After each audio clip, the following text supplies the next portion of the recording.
In the 3rd century BC, Rome and Carthage were engaged in a battle for supremacy in the Western Mediterranean, a conflict that would lead to more than a century of military confrontations, the so-called Punic Wars. After the defeat of Carthage in the first of these wars, and with Roman ships dominating the seas, a large army of troops departed towards the coast of Hispania.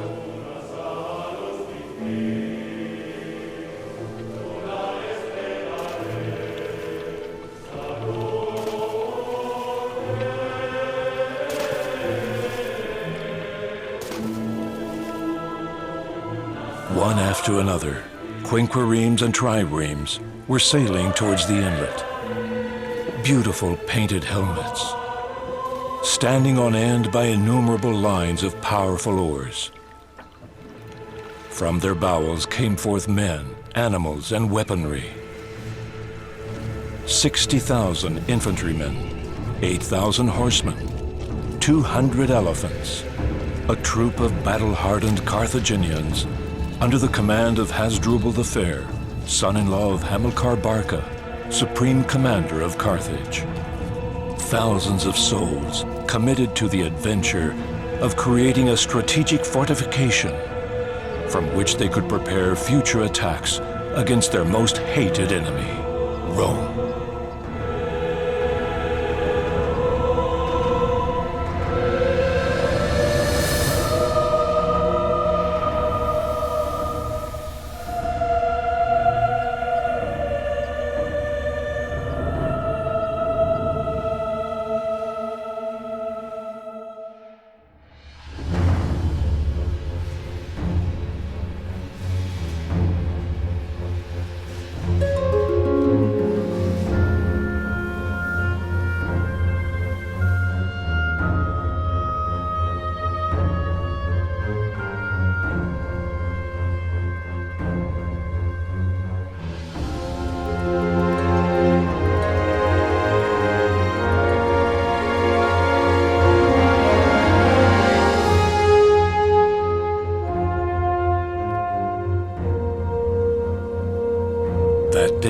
Poseidon was snoozing.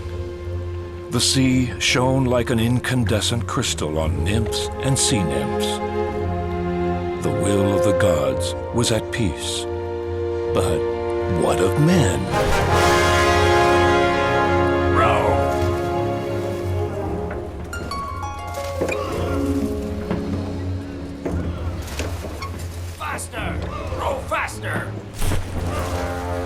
Strong arms powered the will of those solid boats that darkened the shadows on the horizon.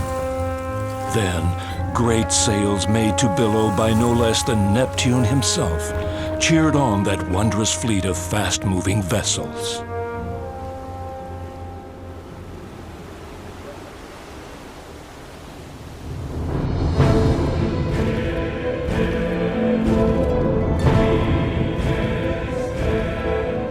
The legions besieged Carthago Nova.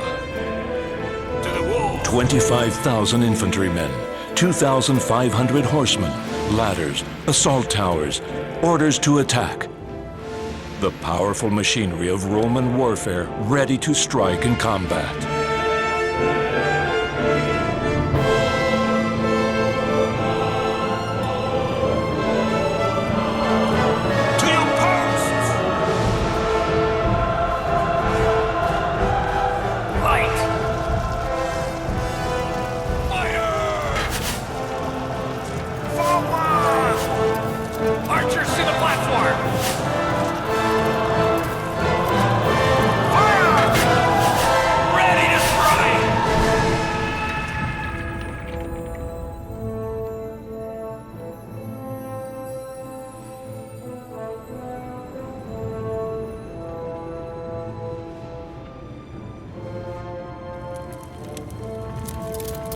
Scipio Africanus showed his magnanimity before the surrender of the enemy.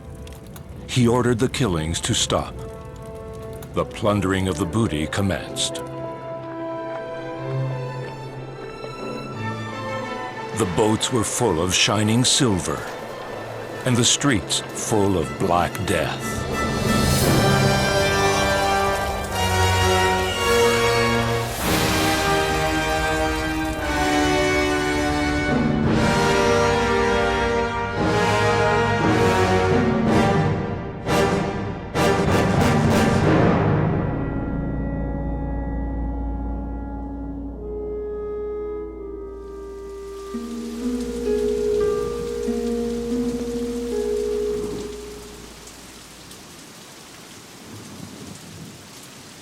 the din of war, the music of victory, and silence.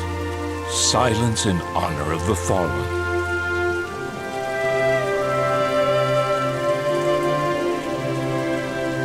I've always loved these holy precincts. To walk among lives that have gone before us, to read inscriptions and imagine what their existence was like. Sometimes sadness awakens the happiest of yearnings. The youth of a boy in imperial Carthago Nova. The virtuous enclave.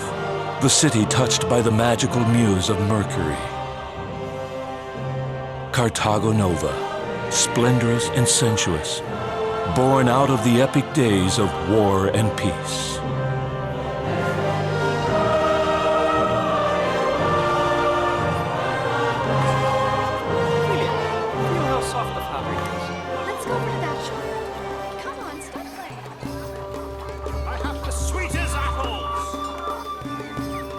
Tradesmen and business people, comedians and musicians, gods and men, freemen and slaves, all of them representing in unison the formidable pageant of life.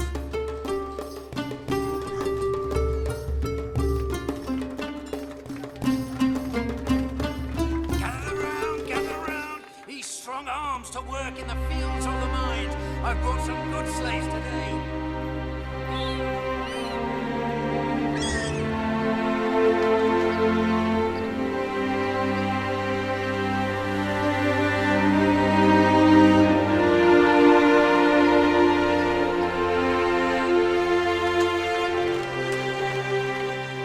My eyes were opened to the light in the calm era of the Emperor Claudius. The gods looked kindly enough on me to grant that I be born into an honorable Roman family. My mother was Octavia Lucana. She was a woman of noble birth, educated and refined. I, Titus Albino, am her only son.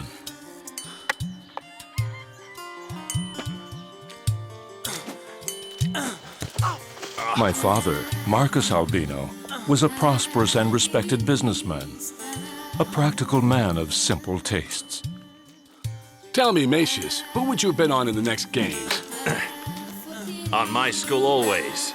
Titus, shield yourself from attack. Fighting exercises, an unavoidable daily appointment. The master, Macius the Greek, director of a famed gladiator school. My father wanted to increase my incipient virility, distancing myself from what he called the dangerous femininity of the arts. But my skills in physical disciplines were not favored by Mars. If you don't shield yourself from attack, you'll be easy meat for scavengers. Good fight, my son. Thank you, Father. Sure you don't need a young gladiator for your school? Father, I do as well as I can. They say that Ben Ali has trained invincible gladiators. That dog only trains beasts. Well, they say that Dardanus, the barbarian, has a terribly wicked sword. Some brave rat. That piece of vermin doesn't know what a clean fight is. Ah, so there are honorable fights between gladiators, good Macius? Marcus Albino.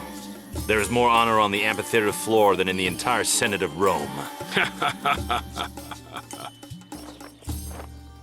Whenever my father and Macius discussed bets and gladiators, my battered person was superfluous.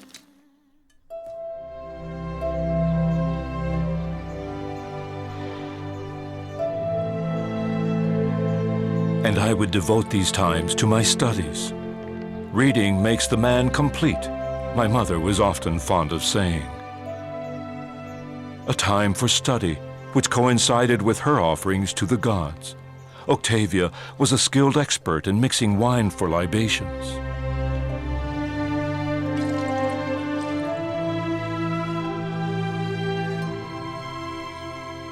Some subtle skills which my father never managed to appreciate to their full extent. Octavia, what kind of ambrosia is this? Wine made from dates. Isn't it to your liking? My darling wife's concoctions. Do you want to try it, Titus? Today, I prefer water, Father. A wise decision. But it makes a splendid drink for Vesta. It's very refined. I don't doubt it, but I have an unrefined palate. You know, son, I think it's important that you start taking on the business you'll inherit one day. And this? Wine with lotus and dates. Reminiscent to wine with honey. A special libation for Vulcan. Can't a man just drink ordinary wine in his home?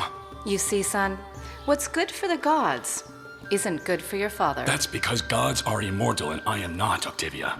My dear husband, I respect you too much to argue against you. Besides, a multitude of words is no proof of a prudent mind, according to... Tales of Miletus? Magnificent. Have you noticed, Marcus? Our son is turning into quite a scholar. Titus, I want you to come with me to the forum. Today they're announcing who's won the contract to install the new watercourses, and I want you to be there at my side. It's always a source of pride to be seen with my father. Wine made from rose petals. Ideal for Isis. Aromatic? Very aromatic. Titus, I expect to receive in the forum the favor of all the gods.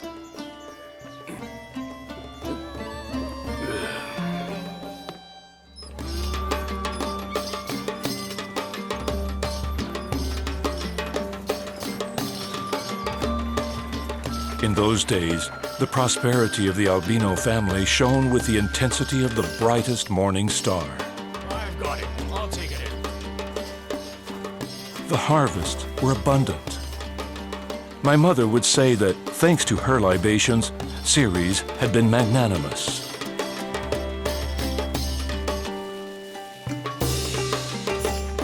The stone walls of the mill could satiate their hunger for grain. The bakers' shops were brimming over with flour, and their ovens with crusty breads.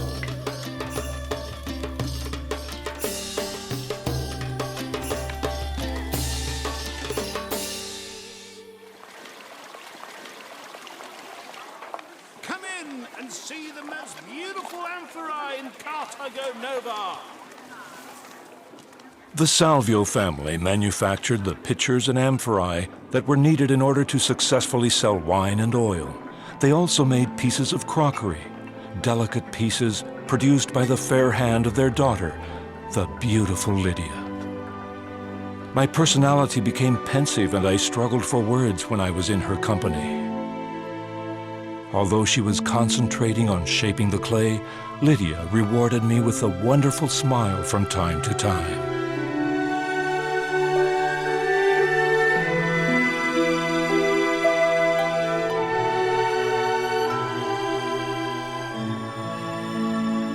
Had it not been for the echoes that resounded from the nearby noisy harbor, I would never have emerged from that sweet trance.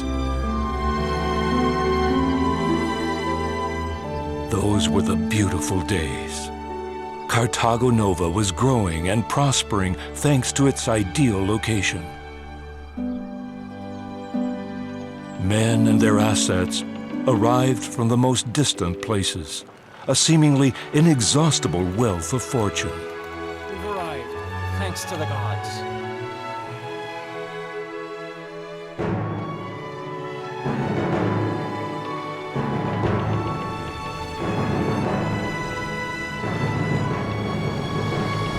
Hurry up with those bales. Have you seen such beautiful Wheat, fish? wine, oil, esparto grass, lead, and silver. Silver supplied with the same luster as stars. Majestic ships bore thousands of amphorae, 5,000, 10,000 even at times. And everywhere you looked, there were people engaged in heated bargaining and haggling. Cheating? How dare Souls who embraced one another upon meeting again. Take care of yourself. Hearts that went their own way after farewells. Once again, the symphony of life was playing out before my very eyes in all its splendor, and me, insatiable as ever, took it all in as the greatest of good fortune. Happy to find myself among the living, happy to enjoy that proud and voluptuous Carthago Nova.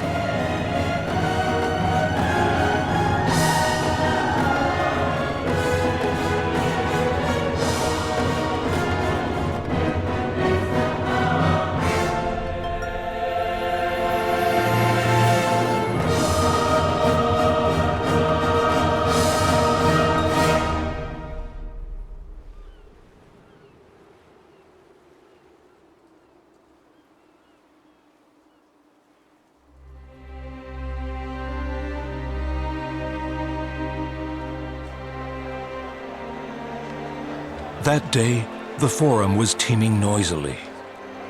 Crowds, icons, revered statues, everything overpowered my spirit. That day, strange gossip had overtaken tongues and ears. I'm sure that Lucius Andros will win. Well, I'm inclined to go for Marco Albino. But my darling Lydia was there to encourage us.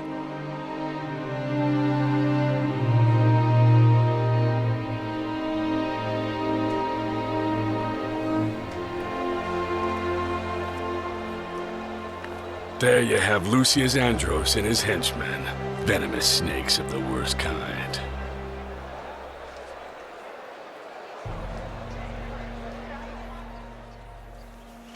Citizens of Carthago Nova, we hereby pronounce the edict by which the Honorable Du Umveri proclaimed judgment on the new water channeling works.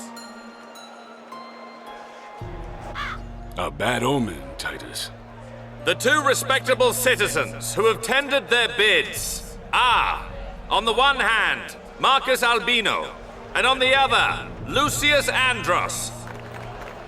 By way of this edict, it is determined that due to the similarity of the bids tendered, the award is declared invalid. So who's he bribed this time?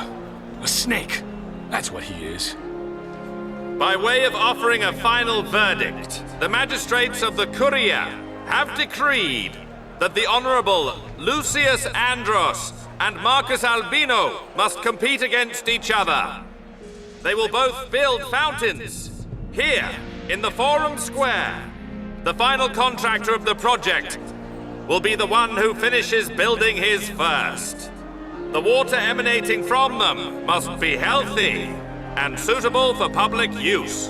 Nobody foresaw a dispute like that developing, but the unexpected and uncertain nature of the tender caused bets to be placed and made melancholic spirits happy again. I'm sure Lucius Andros has what it takes to get the job. Well, I'm for Marcus Albino. How much do you want to bet?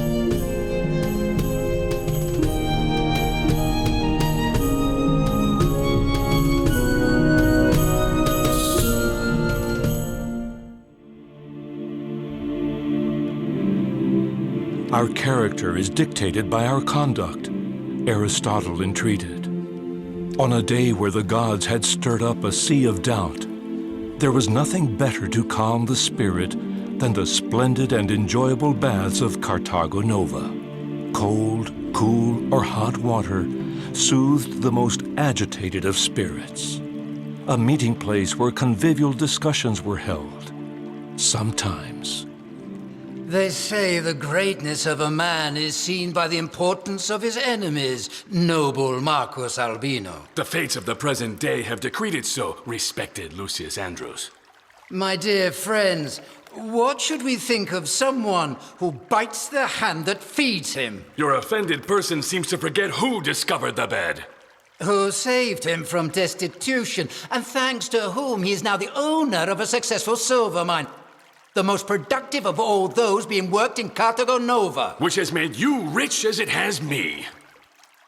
Prudence tends to be absent just when it is most needed. But the watchful eyes of my brave father never discovered the true reasons for Publilius Cyrus. At least I'd like to be an associate of yours because I never charged any interest. Half of everything shouldn't have been a bad reward for the charitable Lucius. Ah, what ingratitude, Ben Ali, and what insolence. Offensive words lose their virtue when spoken by Lucius Andros. Huh?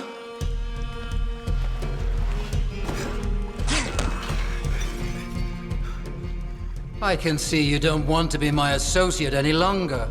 Not for a day longer, if the gods are looking on me favorably. Everyone here is a witness to what I'm about to propose. Whoever wins the challenge of the fountains shall keep the part of the mine belonging to the loser. That way, we'll cease to be partners, and we'll come to be again good friends. May Jupiter put a seal on your words, and so be it. The dispute over the fountains gave rise to innumerable predictions and bets. In the baths and in my own house, peace was already an absent tenant.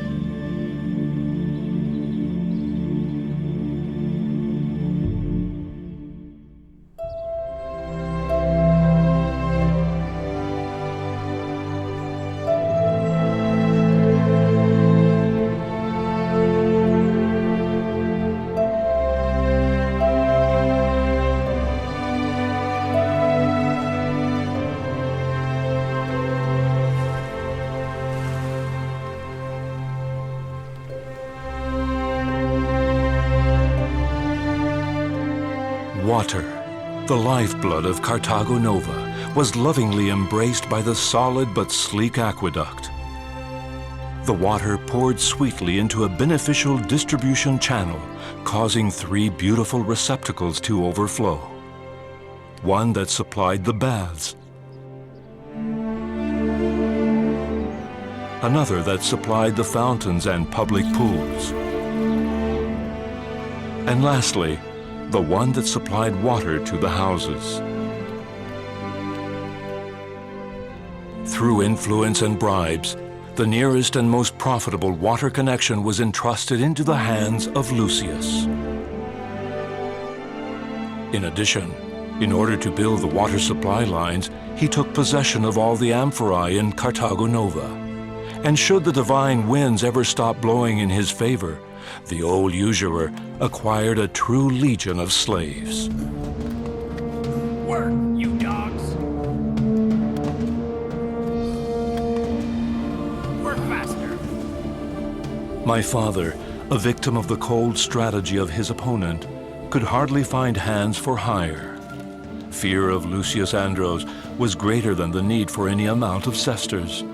Besides, in terms of useful amphorae, those manufactured at the pottery workshop belonging to the good old Salvio were the only ones we had available. With even more disastrous consequences, Pluto caused the ground to abound with stones. Hoeing the soil turned into a slow and grueling task. My mother used to say that the gods had forsaken us, and that offerings and libations were to be made in order to get them back.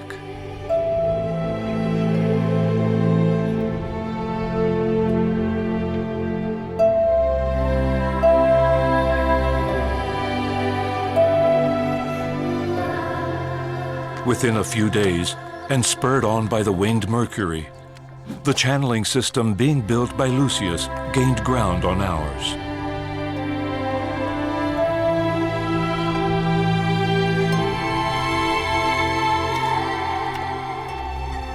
Take it easy, careful.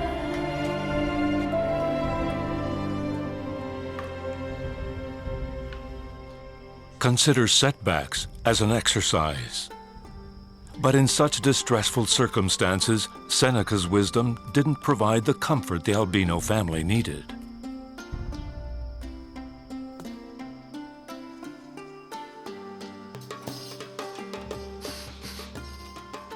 So, what is this delicacy, Octavia?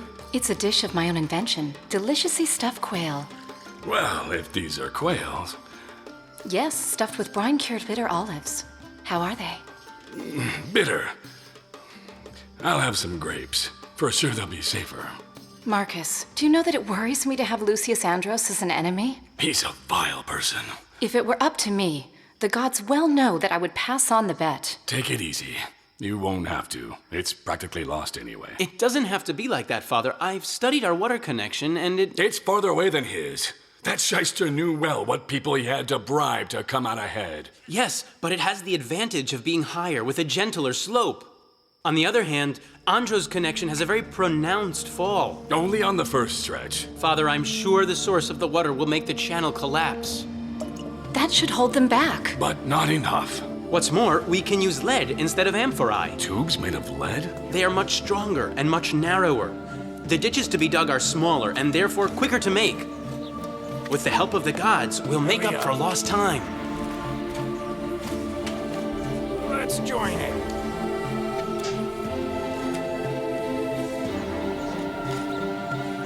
Easy.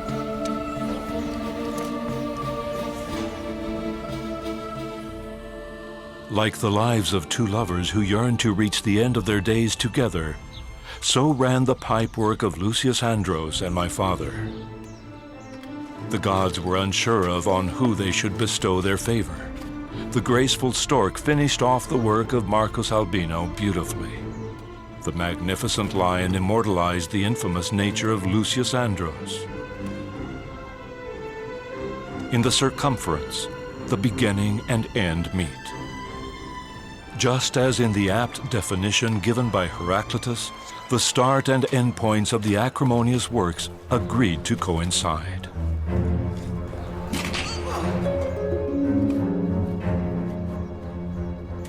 And Lucius's black shadow only spurred on the quarrel. Lead gave way to setbacks. Perhaps the gods had already decided their verdicts. And my predictions became reality, as if they had come out of an infallible oracle.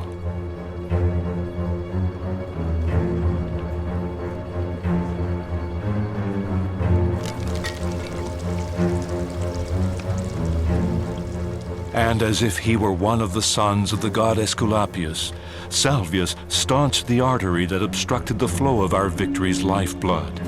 But Lucius's men also showed great alacrity.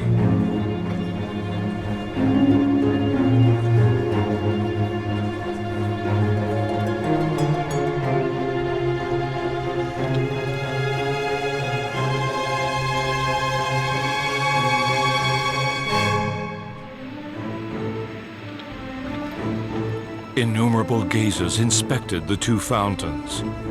Which would be the first to pump water, the stork or the lion? And everyone's voice grew silent before the uncertain intervention of fate.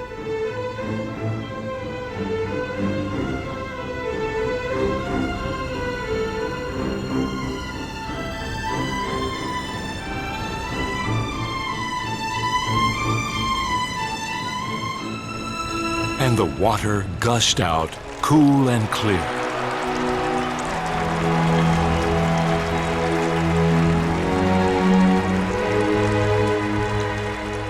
And a cloak of victory cheers draped the Albino family. Congratulations! You made it. It has been a fair victory. The day before heralds the day which follows. So proclaims the wisdom of Pindar.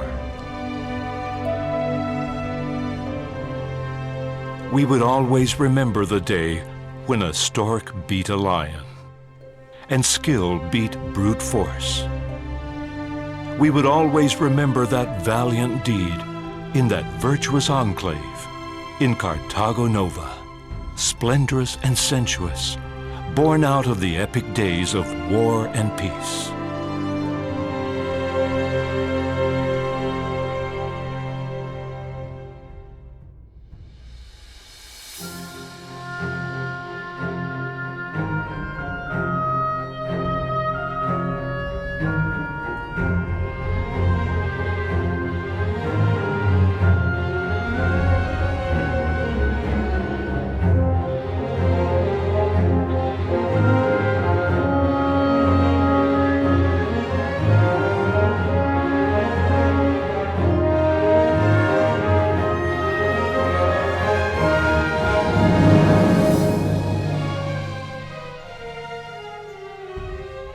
Everything fake falls away like faded flowers. But justice dealt by time doesn't prevent dishonorable events. Nero had governed Rome. the winds of decadence swept through the empire. In Carthago Nova, the days of prosperity seem a long way off now. Ceres, offended by human ingratitude, also inflicted her punishment. 5 years of drought emptied the grain silos.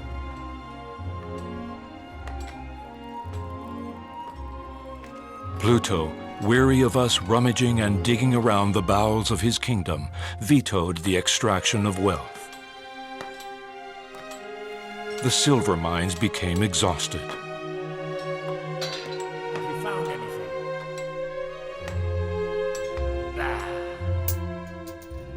Have mercy on me, I'm an old man. Hunger and misery cast a dark shadow over the future. Have mercy on me. Hey, you old grouch! These wretched sons of Hades, robbers of poor old men like me! May the gods take their vengeance on you! Come back! Fear took possession of Carthago Nova. There were robberies and assaults on dark nights.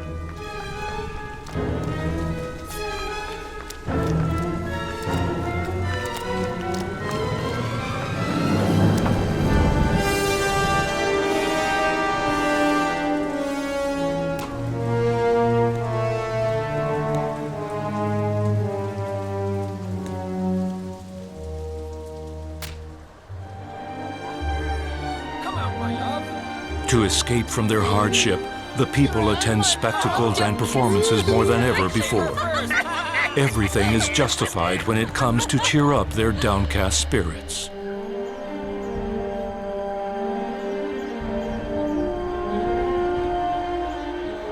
The Curia ordered gladiatorial games to be held, a fleeting remedy for popular discontent.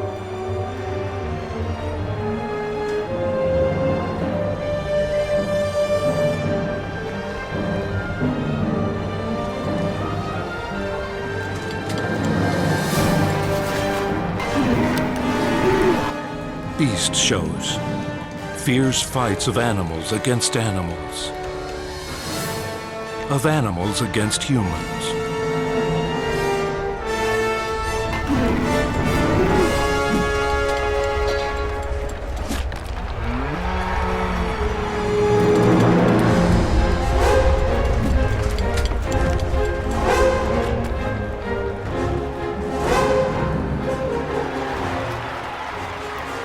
And above all, the most appreciated and awaited, gladiator fights. Men against men.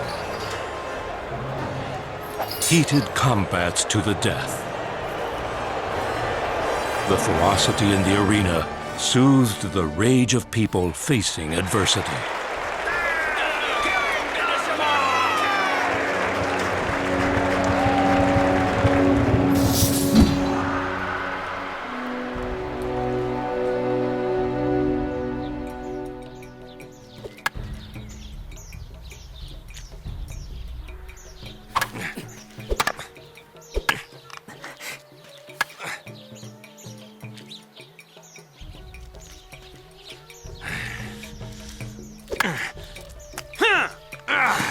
A brilliant dodge, Titus. Macius, if you don't shield yourself from attack, you'll end up as scavenger meat. Greek, will you accept him now into your school? You need something more than Ben Ali's ruses to get into my elite squadron. Get up, Macius. Take my arm. A gladiator gets up on his own or stays lying in the sand forever. Well done, lad. That's how you defend yourself. Titus, these tricks are unworthy of a disciple of mine. Well, I'd say they had your hallmark branded in fire. They're appalling tricks. Don't you even recognize the notches of your own sword? Bah! An outstanding apprentice of the scoundrel Ben Ali. That's what your son is, Marcus Albino. As usual, whenever one of their peaceful discussions was beginning, I slipped away discreetly, satisfied at having cast a beam of light into the fog of anxieties that surrounded my father. In the Albino family home, times of prosperity were long gone. Poor harvests, bad business, and bad luck which my mother Octavia's fervent libations didn't manage to lift.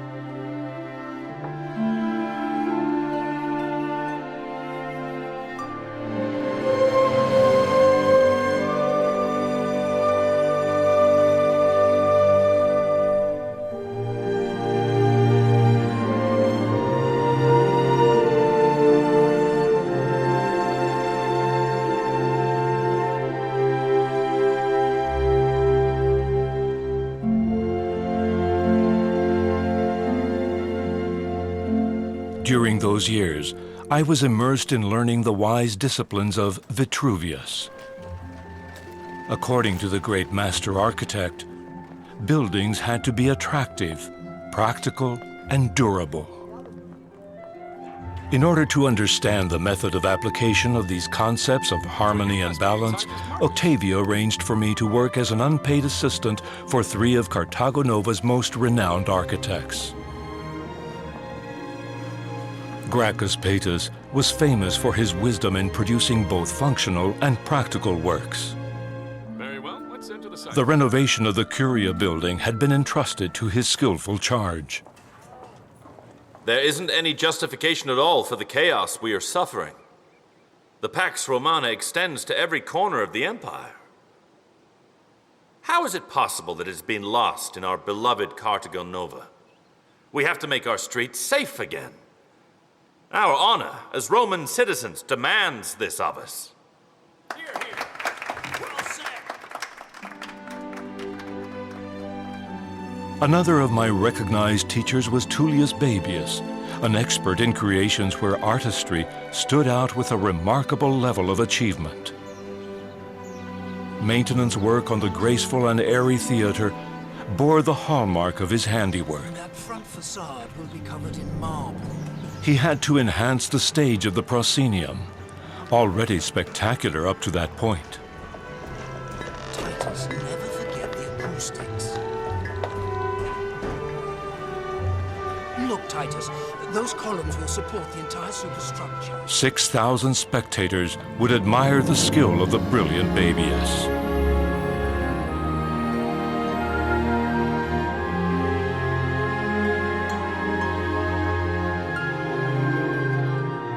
And lastly, the most famous of all of Carthago Nova's architects, the great Licinius Didius. Slowly, easy, easy.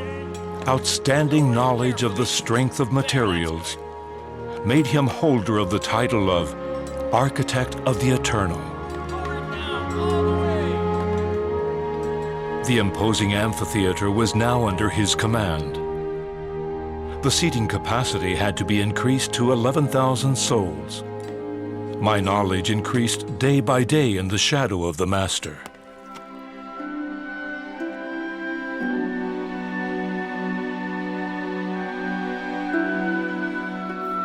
Unfortunately, Jupiter was not so hospitable when it came to bestowing good fortune on our family.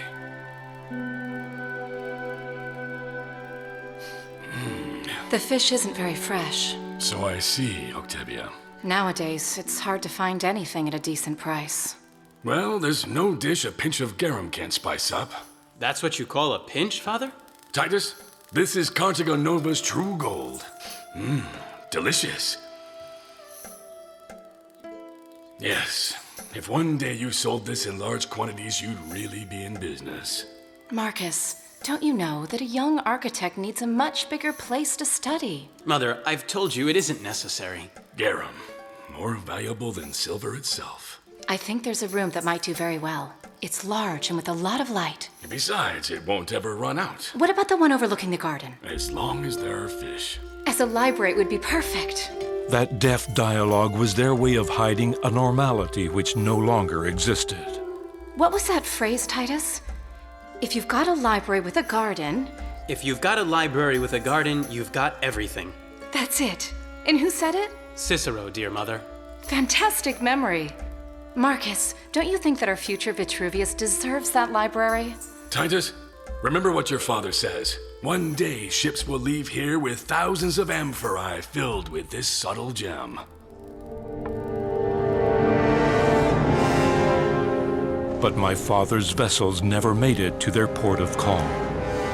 Neptune charged for his favors with implacable brutality.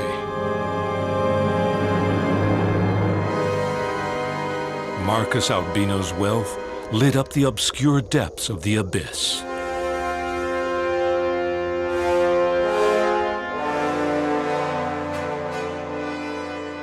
My father had to resort to the city's most hated moneylender, Lucio Andro. One way or another, I'll keep my promise. These are difficult times, Marcus Albino. On my honor, I'll pay you back to the last sesterce. The old man imposed interest rates ruthless in their usury. He showed no mercy to the only man who had stood up to him. Don't be afraid. Come here, sweetheart. Yeah. Come here. Get your hands off me, you brute! Leave her alone. You want to mess with me? Out of here, you How dare bastard. you? Show him some manners. Why don't you mind your own business? Teach him a lesson. Teach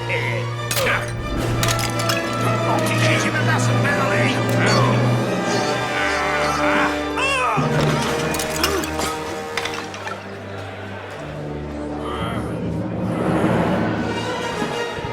He's going for you.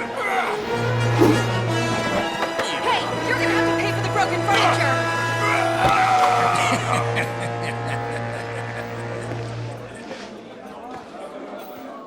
Come on, get that scum out of here! And I don't want to see you in here ever again! I always knew you and I would get around to doing business together again. Thank you.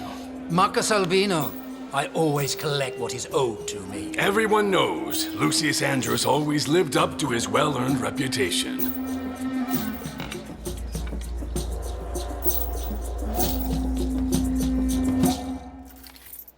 Besieged by debt, my father freed his faithful artisan. The expert hands of Salvio would never again mold for him. And never again would we see Lydia's tender glance reflected in my father's noble expression.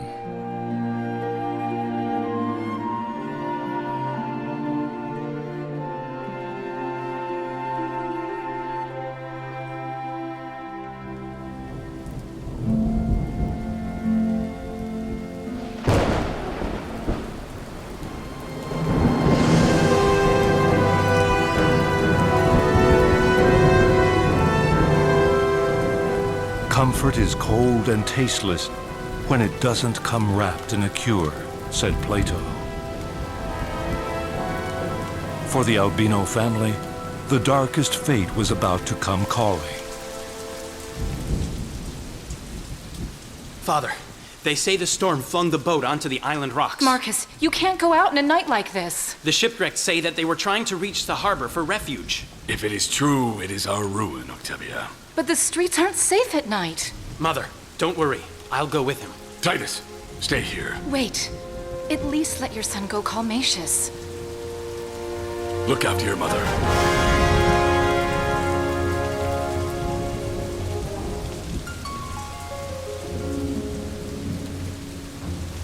Deep inside, we both had a foreboding premonition.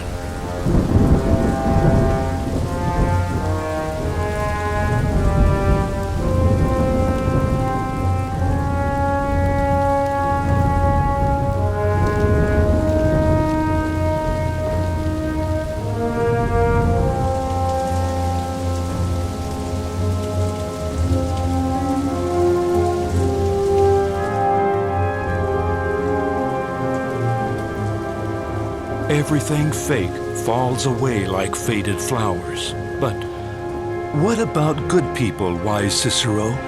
Why the noble and kind Marcus Albino?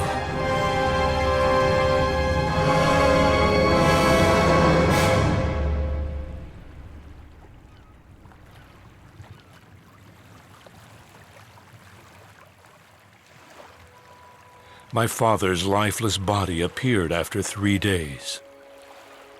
Neptune, in his compassion, directed it to us. Some said it was a blow from the waves. But there were other voices that called for justice. A fake shipwreck craftily plotted in the middle of the night. Alone, defenseless, attacked, beaten, cast into the sea as if it were an anguished suicide. It never became known what actually happened, but people said the shadow of Lucio Andro clouded the truth.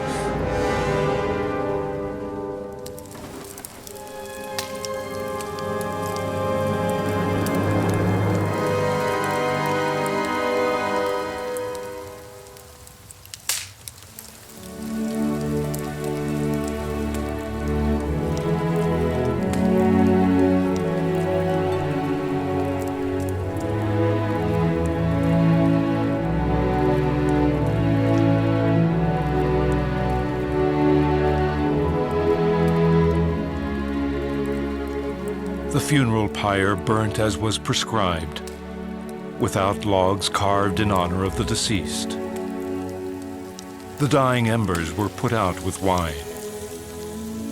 There were no hired mourners, nor banquets. The noble ashes were collected, placed in a beautiful urn, and kept in an inconspicuous location.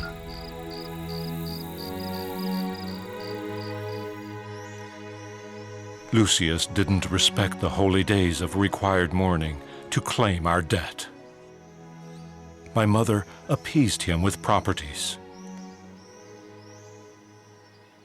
To die young is to squander life, a squandering done by the gods. Do you know, Octavia, in spite of our differences, I always respected your husband. Even when we were engrossed in bitter competition, I admired his valor.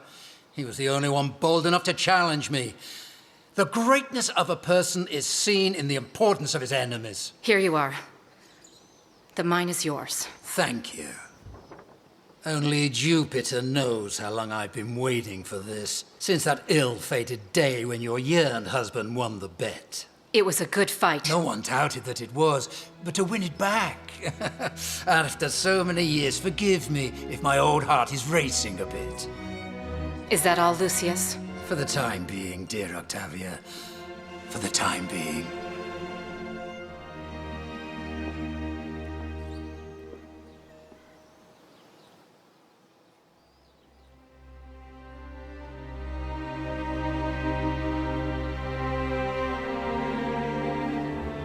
Virtually without income, I was obliged to request a stipend from my masters. Only Licinius Didius accepted. Some time before, Rome had suffered a devastating fire. In the new city that rose from the ashes, the eternal architect had to take on an imperial project. And he left the completion of the works of Carthago Nova in my hands.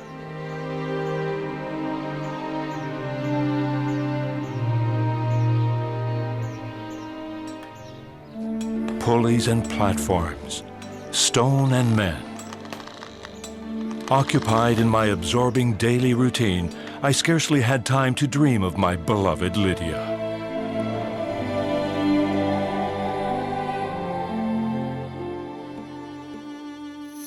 Homoplaki!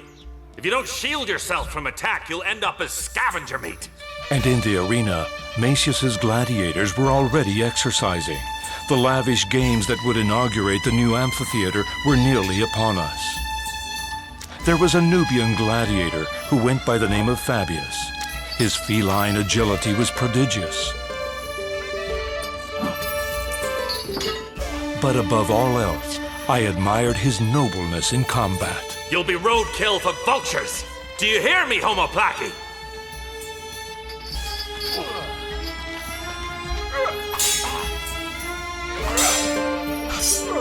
Nobleness isn't compassion, Nubius. There can't be any. In the arena, your life depends on victory. To hesitate means to die. The gladiator exercises were hard, even cruel at times. The spectators' favorite gladiators were owned by Macius.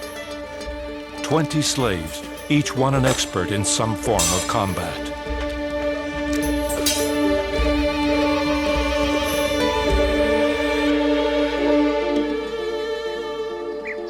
I would often go to the quarries. I would choose the ashlars from the very best veins. It was on one of those days that the gods shone a light on my destiny. I passed close by our small abandoned garum factory. In memory of my father, I took it upon myself to visit it. The store, by the will of the gods, was still full of unsold produce. For a long time, our family hadn't been capable of trading.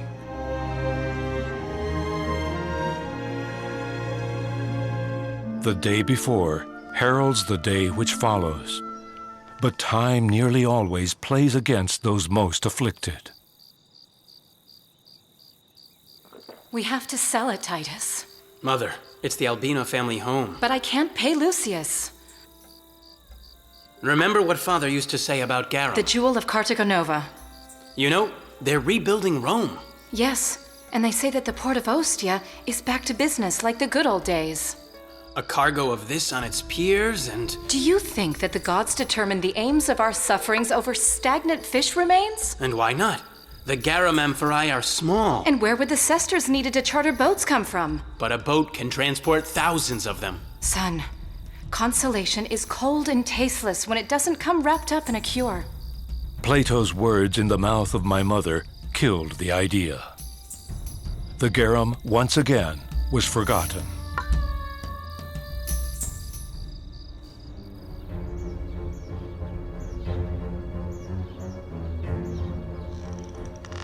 But life went on, and the teacher returned. Licinius Didius praised the way the project was carried out. He even offered me work in Rome. According to him, I was ready to fly alone. If you don't shield yourself from attack, you'll end up as scavenger meat. Back to work. He who hesitates perishes. Do you hear me, Homo Blackie? You'll be roadkill for vultures. In the arena, your life depends on victory. To hesitate is to die.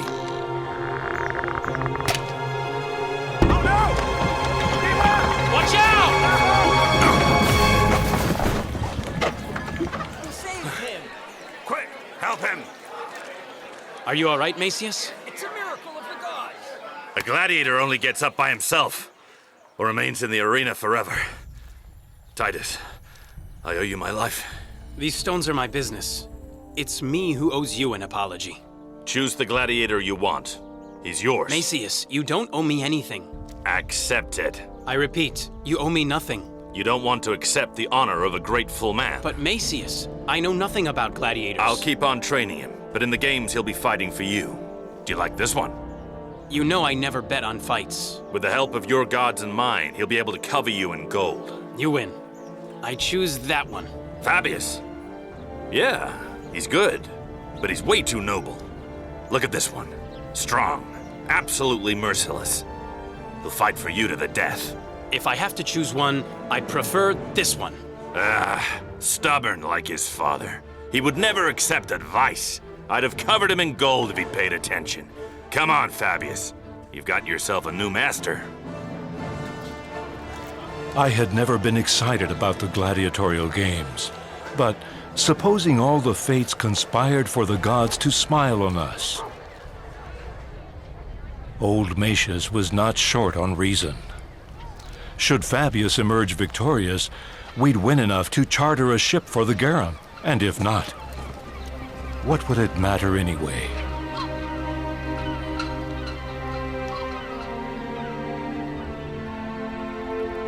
To call on favorable omens was never inconvenient, my mother proclaimed. Minerva, Jupiter's daughter, goddess of war and also of peace, benefactor of the arts and sciences, became the object of our libations and sacrifices.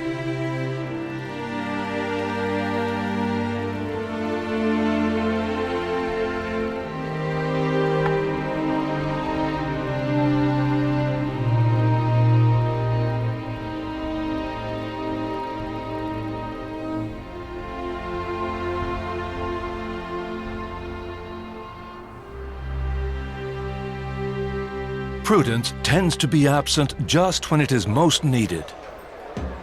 Had my family reflected on the wise warning of Publilius Cyrus, we would never have gambled our scant possessions on those ridiculous games.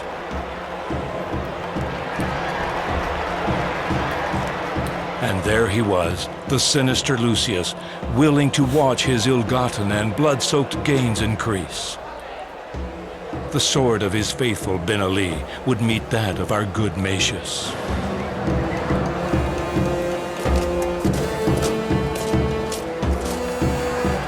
Lucius Andros placed huge bets in favor of Dardano's sword, the invincible Murmillo.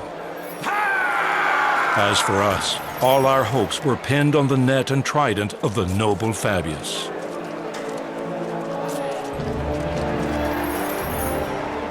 All the water in the rivers won't be enough to wash away the blood-stained hand of a murderer.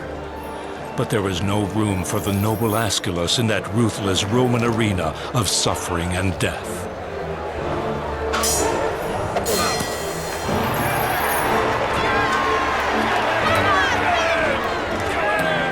Ben Ali's ferocious Murmillo was annihilating Matius's gladiators.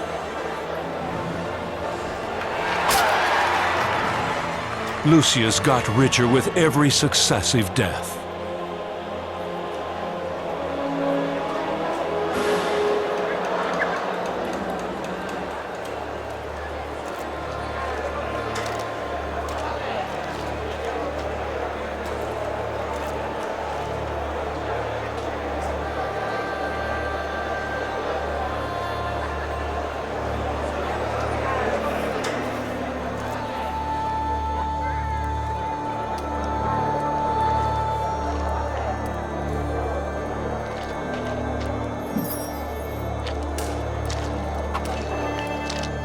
How do you look into the eyes of those whose life is at your mercy? What words can you say to those about to go out and fight to the darkest of deaths? For someone in that position, there is only one possible satisfaction: freedom. That was what I swore to the worthy and noble Fabius.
Our character is a result of our behavior.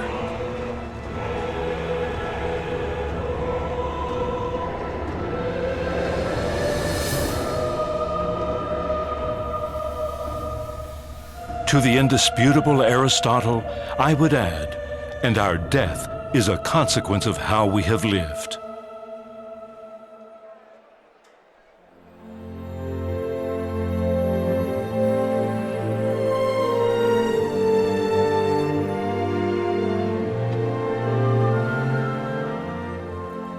Fabius obtained his freedom. The Garum reached Rome, and the Albino family finally achieved the dignity of being at peace.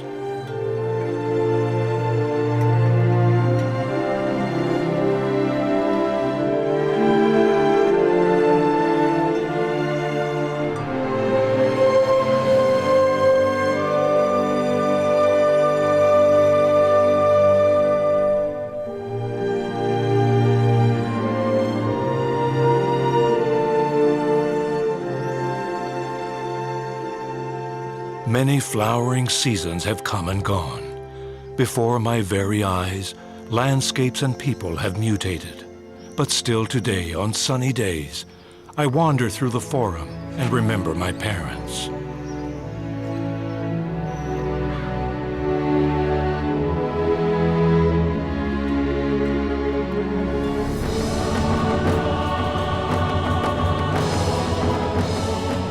Now that my tired bones feel the call of the earth, my soul finds comfort in the fact that they will repose for all eternity next to theirs. Sometimes, sadness awakens the happiest of yearnings. The youth of a boy in imperial Carthago Nova. I see Lydia, and by her hand I enter the magical harbor that captivated me as a child.